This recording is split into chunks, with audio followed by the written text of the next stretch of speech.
glad you're here. This is the headquarters of the Nightingales, cut into the mountainside by the first of our kind. We've come to seek the edge we need to defeat Mercer Frey.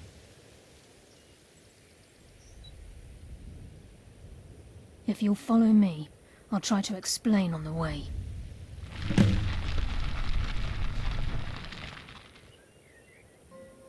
From the moment you were struck with my poisoned arrow at Snowvale Sanctum, my path changed its course.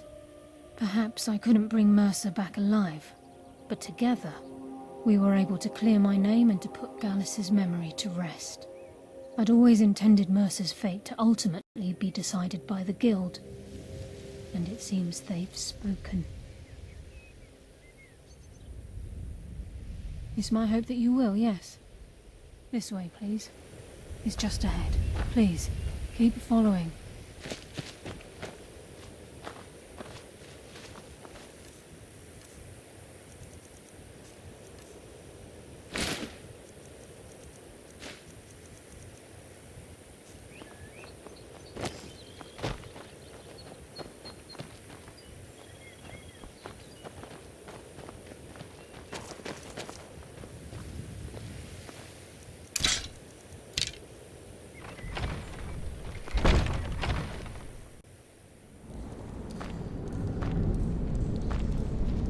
So this is Nightingale Hall.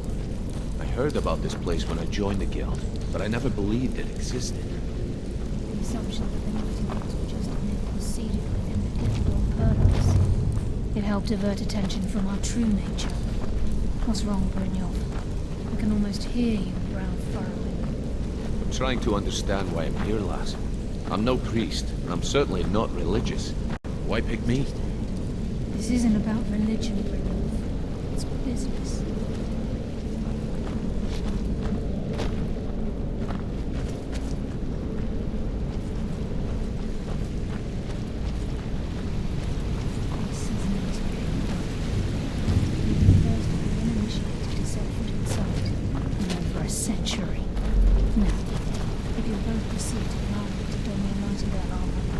Begin the oath.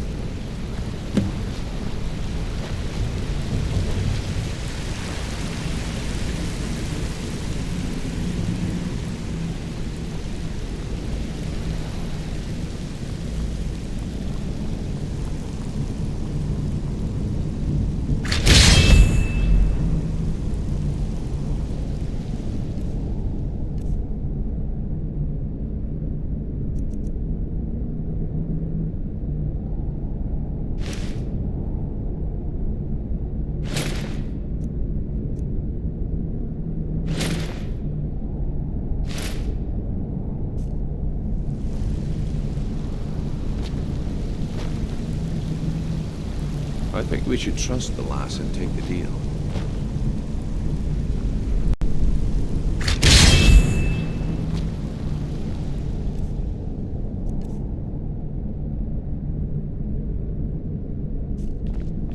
You appear ready for the oath.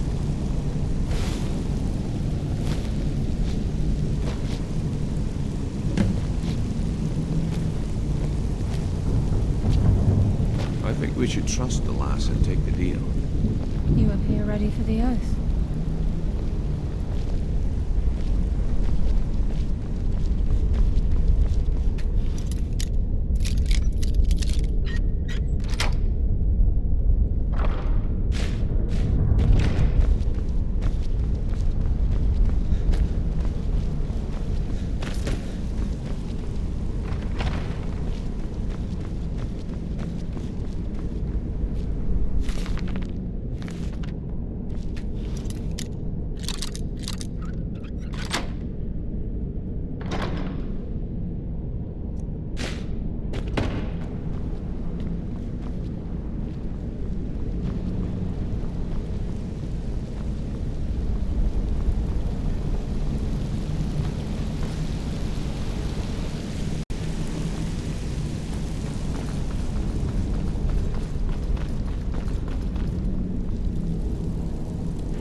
Okay, lass. We've got these get-ups on. Now what?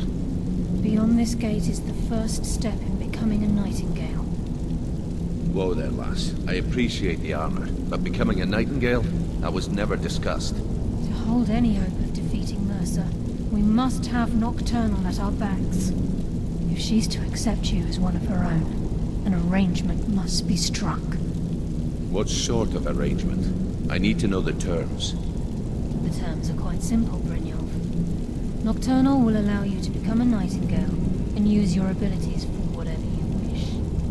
And in return, both in life and in death, you must serve as a guardian of the Twilight Sepulcher.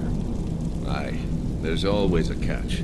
But at this point, I suppose there isn't much to lose. If it means the end of Mercer Frey, you can count me in. What about you? Are you ready to transact the oath with Nocturnal?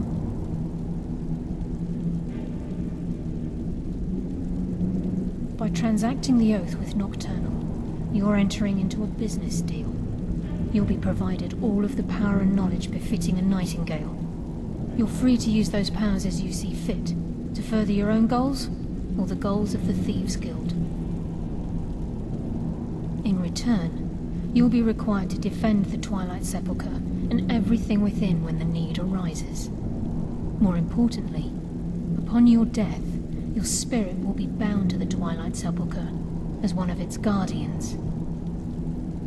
Once the oath has been struck, the terms are binding. Knowing this, are you ready to undergo the ceremony? Good. After I open the gate, please stand on the western circle. I think we should trust the lass and take the deal. We'll speak when the oath is complete.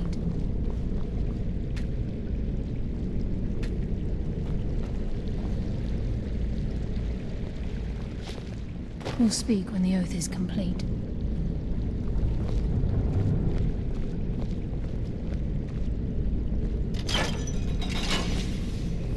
Time's wasting, and Mercer's still out there. Let's get this show on the road.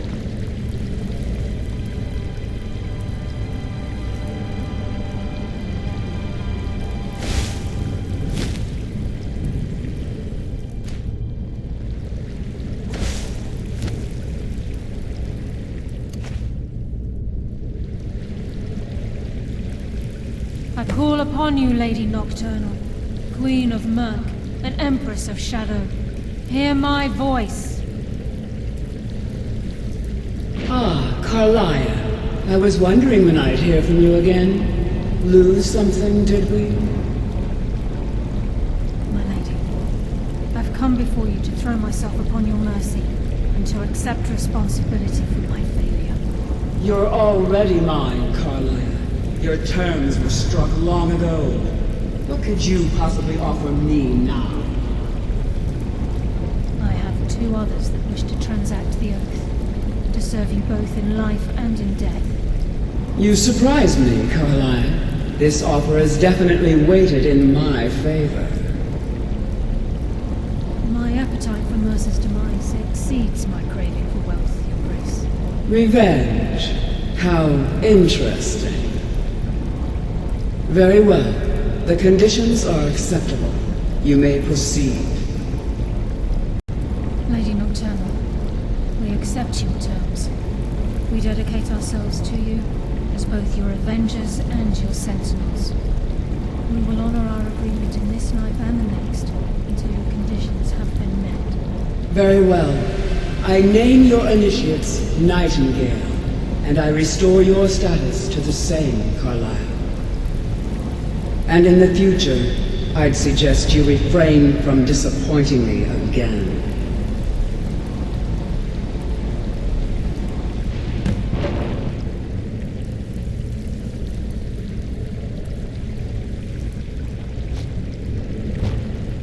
I suggest you talk to Karliah Now that you've first. transacted the She oath, hasn't used it's that time much to of her reveal the stomach. final piece of the puzzle to you. Mercer's true crime.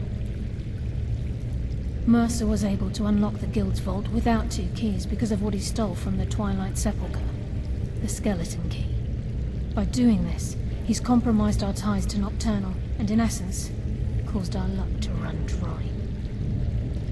Well, yes, but the key isn't only restricted to physical barriers.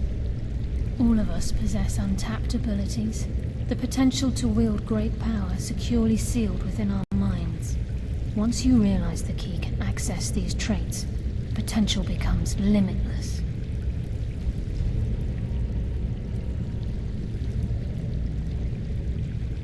Good. Then you understand why this is about more than just Mercer's lust for power. If the key isn't returned to its lock in the Twilight Sepulcher, things will never be the same for the Guild.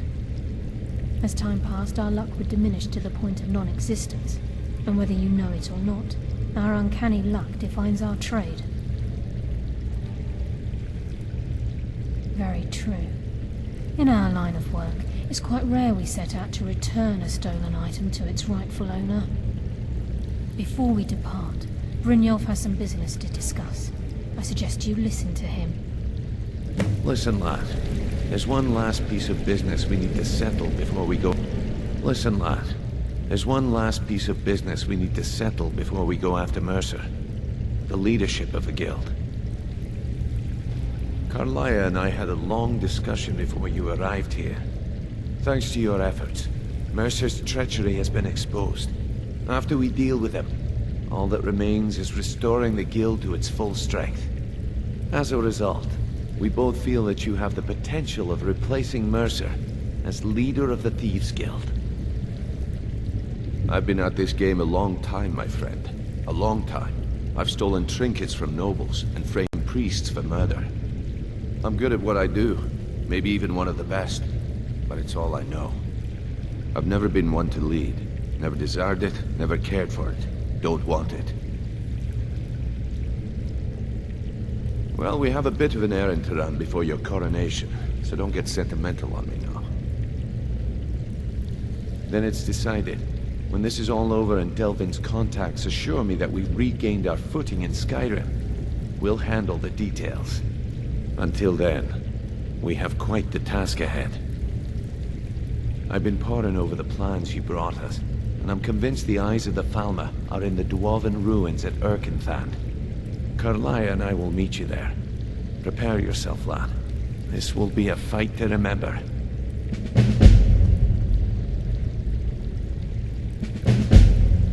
Aye, and some of what Karliah said is starting to make sense. Mercer may have damaged our reputation and raided our coffers, but this goes well beyond even his twisted form of larceny. Old Delvin kept calling it a curse, and we all laughed at him. Looks like the joke's on us. If you would have asked me that yesterday, I'd have said no, but now I think our chances have improved.